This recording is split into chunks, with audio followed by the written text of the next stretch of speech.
Bismillahirrahmanirrahim. Allahumma sholli ala sayyidina Muhammad wa ala ali sayyidina Muhammad. Saya mau tanya terlebih dahulu kepada saudara-saudara semuanya. Kira-kira ada nggak di sini yang mau berubah dalam waktu 40 hari ke depan? Ini supaya kita serius ya. Karena ini memang serius. Apapun problem yang sekarang ini kita hadapi, sebenarnya itu semuanya, coba diyakini, itu semuanya adalah akibat dari dosa-dosa kita selama ini. Kita banyak dosa, kita sering maksiat. Itulah yang mengundang segala masalah, yang membawa segala problematika dalam hidup kita. Punya utang, pinjaman riba, usaha kita bangkrut, ditipu rekan kerja, karir berantakan, keluarga, rumah tangga jadi kacau, antara istri dan suami sering bertengkar, anak-anak nakal, suami nganggur, istri pemarah, macam-macam, sampai kepada masalah jodoh yang gak kunjung datang, atau ada barangkali suami istri yang mengharapkan momongan atau cucu tapi belum juga dikasih oleh Allah Subhanahu wa ta'ala. Yang pertama adalah yakin semua yang terjadi sekarang, yang kita alami, itu yang terbaik untuk kita. Karena Allah Subhanahu wa ta'ala memberikan kepada kita itu apa yang kita butuhkan, bukan apa yang kita mau. Dan itu merupakan yang terbaik menurut Allah, jangan menurut kita. Itu yakini dulu, apa yang terjadi itu yang terbaik untuk kita sekarang. Nah, bagi saudara yang serius ingin berubah dalam 40 hari bersama dengan Allah, coba serius lakukan amalan ini. Kita buktikan bersama-sama perubahan apa yang akan terjadi dalam 40 hari ke depan. Sekarang mending kita catat dulu. Saudara ambil catatan, buku atau kertas kosong, kemudian dicatat. Kalau mulainya hari ini, maka catat hari ini, hari apa, tanggal berapa, tahun berapa. Dan kemudian dicatat juga 40 hari ke depan, hari apa, tanggal berapa. Kalau memang mau serius mulai hari ini, ya, dicatat dulu. Ini serius, supaya terukur. Nanti dilakukan setiap hari. Insya Allah akan ada perubahan dalam hidup kita. Masalah hutang insya Allah jadi lunas. Pekerjaan insya Allah jadi mudah. Usaha kita jadi lancar insya Allah. Buktikan saja dulu. Buktikan, lakuin dulu. Bagi saudara yang ngarepin dapat jodoh, ada kehadiran anak, cucu, insya Allah segera Allah hadirkan untuk kita. Gitu ya. Nah, amalannya apa Ustaz? Sabar. Yang pertama, sabar dulu ya. Yang pertama yang harus kita lakukan, yang pertama adalah taubat dan istighfar. Kenapa taubat dan istighfar? Karena tadi saya katakan penghalang atau pemicu, pengundang masalah kita dan penghalang rezeki kita itu adalah dosa-dosa kita, maksiat-maksiat kita. Maka yang pertama yang harus kita lakukan, taubat dan istighfar sebagai amalan pembuka. Ini dulu dilakukan. Mulai dengan astaghfirullahaladzim sampai akhir.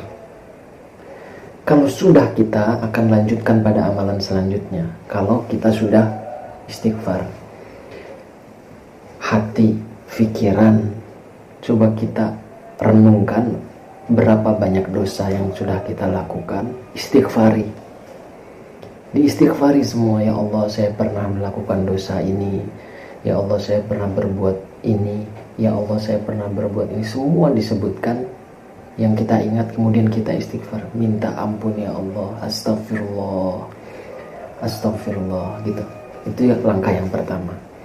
Nah, baru kemudian ada langkah selanjutnya. Langkah selanjutnya apa? Pertama gini, kalau sudah kita istighfar, kita mulai perbaiki sholat mulai sekarang. Kalau sholat itu Coba jangan telat. Kalau perlu paksakan diri kita untuk berjamaah di masjid. Berjamaah di masjid itu lebih utama. Ditambah sunnah-sunnah rawatibnya. Jadi paksakan dulu. Sekarang kemarin belum pernah misalnya untuk berjamaah atau pernah berjamaah di rumah. Coba sekarang paksain diri kita 40 hari ini berjamaah di masjid dengan sunnah-sunnahnya, qobliyah, ba'diyahnya lakukan 40 hari saja. Itu yang pertama. Yang kedua adalah bangun malam untuk sholat tahajud.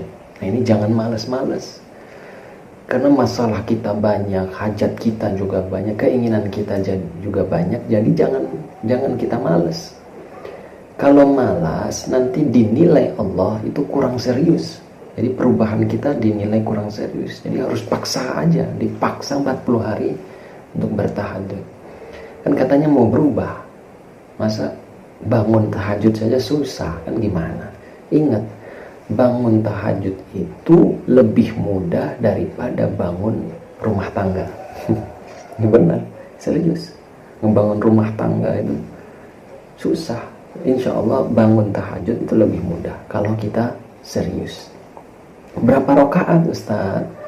Minimal 2 rakaat sama 1 kali witir, 1 rakaat untuk witir. Syukur-syukur bisa 8 rakaat tahajud, ada juga tambah 3 witir, bagus. Itu amalan selanjutnya. Yang selanjutnya apa, yang ketiga? Sholat duha. Pagi-pagi sesibuk apapun kita harus bisa meluangkan waktu minimal cuma 2 rakaat. Kita sholat duha. Kalau sudah bisa rutin tingkatkan jadi 4. Kalau sudah rutin lagi tingkatkan jadi 6. Sudah bisa 6 tingkatkan lagi jadi 8 rakaat. Ini mumpung pagi. Coba. Saya ini live pagi. Coba langsung praktek kalau memang langsung mau praktekkan. Buktikan kalau kita serius ingin berubah kepada Allah Subhanahu wa taala, minta jalannya keseriusan ini, amalkan. Duha itu tidak akan mengurangi waktu produktif kita di siang hari. Nggak akan. Justru semakin produktif waktu kita karena sholat duha. Insya Allah semakin produktif ketika kita melaksanakan duha. Allah akan berikan kemudahan dalam segala urusan di hari itu ketika kita merutinkan sholat duha. Coba buktikan sendiri, insya Allah lebih produktif hari-hari kita. Itu yang ketiga. Yang keempat apa? Rutinkan sedekah pagi. Meskipun tidak besar jumlahnya, bukan masalah besar kecilnya, tapi rutinnya. Rutinkan saja setiap pagi kita sedekah subuh. Namanya sedekah subuh. Karena saat itu sedekah kita itu dapat doa dari malaikat. Jadi kita didoakan oleh malaikat, kan enak. Itu waktu-waktu mustajab. Jadi sedekahnya subuh agar dapat doa dari malaikat.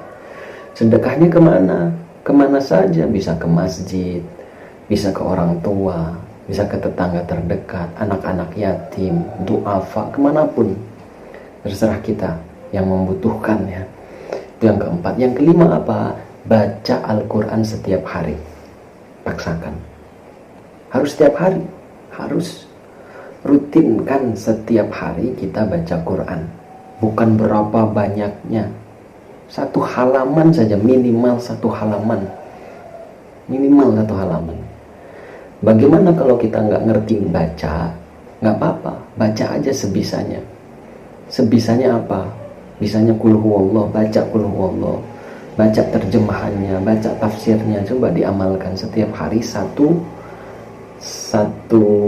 lembar. Itu yang kelima ya. Yang keenam apa? Perbanyak sholawat. Kan kita tahu di kehidupan ini kita banyak bermaksiat. Nah itu peredamnya kita perbanyak juga bersholawat kepada Nabi Muhammad SAW. Rutinkan setiap hari kita baca sholawat. Sholawat apapun, sholawat Ibrahimiyah lebih bagus.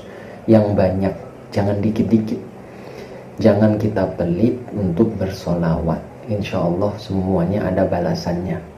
Berapa kali Ya terserah kita, cuman jangan jangan sedikit-sedikit gitu. Semakin banyak semakin bagus, pokoknya dilakuin aja, mantepkan di hati, siap bersolawat, Allahumma sholli ala sayyidina Muhammad wa ala ali sayyidina Muhammad. Biarkan Allah yang menilai ikhtiar kita yang kita lakukan ini. Allah tahu, Allah nggak tidur, Allah akan catat apa yang kita sudah lakukan. Itu yang keenam. Yang ketujuh apa? Silaturahim dengan orang tua, dengan kerabat terdekat. Ini penting buat kita yang masih punya orang tua, ke orang tua bersyukur, mumpung masih ada, masih punya, deketin. Kalau ada yang renggang hubungannya, segera diperbaiki ketika kita masih punya orang tua, masih hidup. Makanya lakukan silaturahim dengan orang tua itu setiap hari, 40 hari ini saja coba. Ketika kita masih renggang, mulai sekarang setiap hari kita silaturahim kepada orang tua.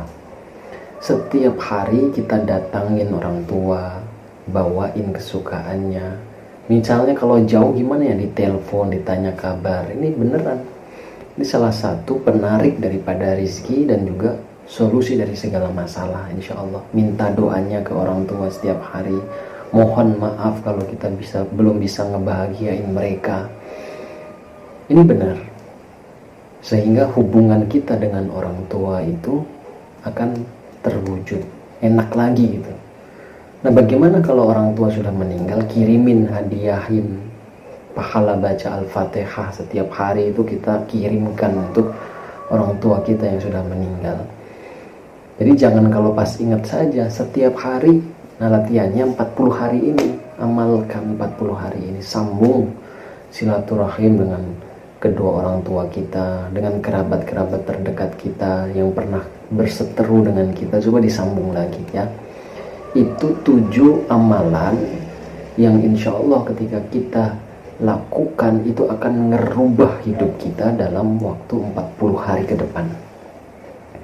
Lakukan dengan penuh kepada Allah, seriusnya, jangan pernah bolong ngelakuinnya. Jadi setiap hari harus ada. Kalau semua sudah kita lakukan, insya Allah nanti di video berikutnya kita akan sambung dengan amalan yang selanjutnya. Jadi nggak nyampe sini, tapi syaratnya ini dulu. Kalau ini sudah beres, baru ada amalan selanjutnya. Insya Allah dengan tahapan-tahapan tadi, insya Allah kita punya masalah apapun, insya Allah Allah punya solusinya. Allah akan datangkan pertolongannya, insya Allah dalam waktu yang tepat yang kita butuhkan, insya Allah. Yakini, amalkan, praktekkan dulu, praktekkan sendiri, insya Allah.